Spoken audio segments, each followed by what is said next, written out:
THE LITTLE MATCH SELLER. It was terribly cold and nearly dark on the last evening of the old year, and the snow was falling fast.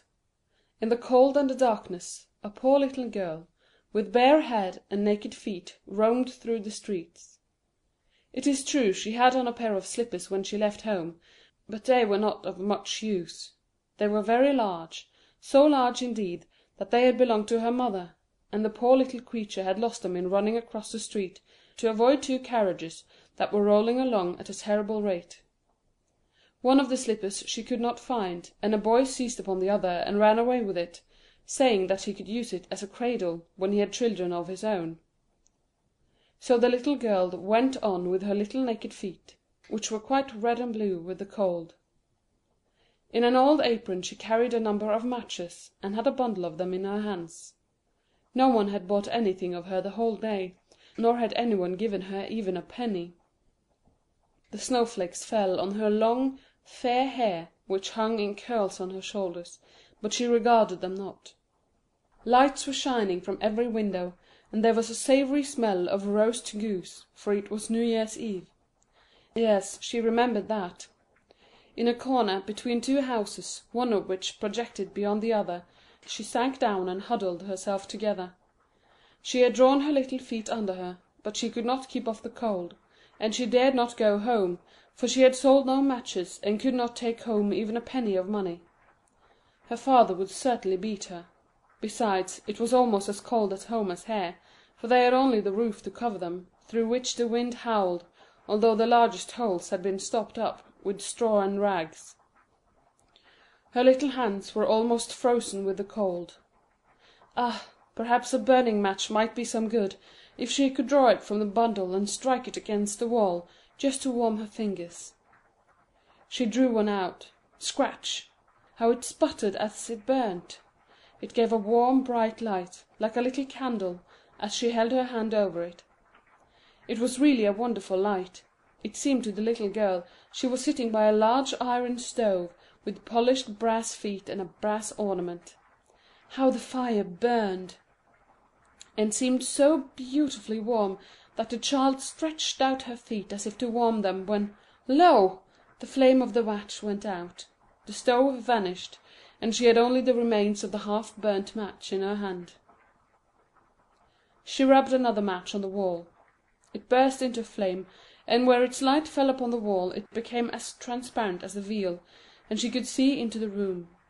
The table was covered with a snowy white tablecloth, on which stood a splendid dinner service, and a steaming roast goose stuffed with apples and dried plums. And what was still more wonderful, the goose jumped down from the dish and waddled across the floor, with a knife and fork in its breast, to the little girl. Then the match went out, and there remained nothing but the thick, damp, cold wall before her. She lighted another match, and then she found herself sitting under a beautiful Christmas tree. It was larger and more beautifully decorated than the one which she had seen through the glass door at the rich merchant's. Thousands of tapers were burning upon the green branches, and coloured pictures, like those she had seen in the show windows, looked down upon it all. The little one stretched out her hand towards them, and the match went out. The Christmas lights rose higher and higher, till they looked to her like the stars in the sky. Then she saw a star fall, leaving behind it a bright streak of fire. "Someone is dying," thought the little girl, for her old grandmother, the only one who had ever loved her, and who was now dead, had told her that when a star falls, a soul was going up to God. She again rubbed a match on the wall, and the light shone round her. In the brightness stood her old grandmother, clear and shining, yet mild and loving in her appearance. "Grandmother," cried the little one, "oh, take me with you! I know you will go away when the match burns out. You will vanish like the warm stove, the roast goose, and the large glorious Christmas tree." And she made haste to light a whole bundle of matches, for she wished to keep her grandmother there.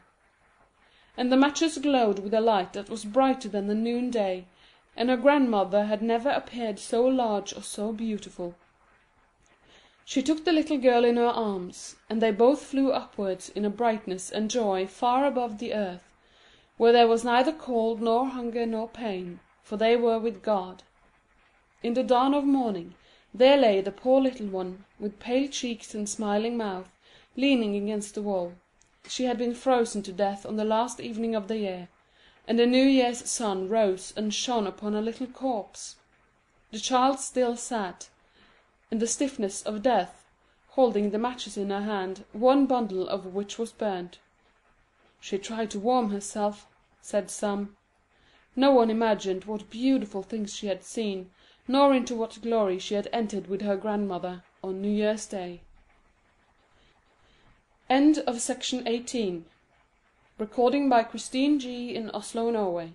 The 11th of March, 2012.